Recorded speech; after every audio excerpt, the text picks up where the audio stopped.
Money is an important resource. People around the world use money every day.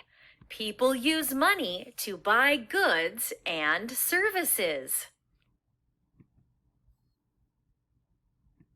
You can save your money in a bank.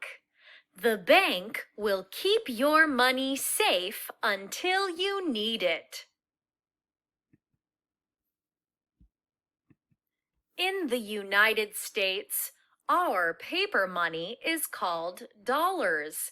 Some of our coins are pennies, nickels, dimes, and quarters.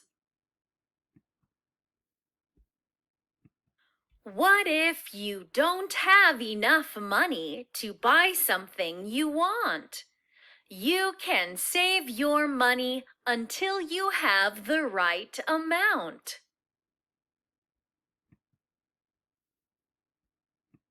Many people share some of their money with people in need.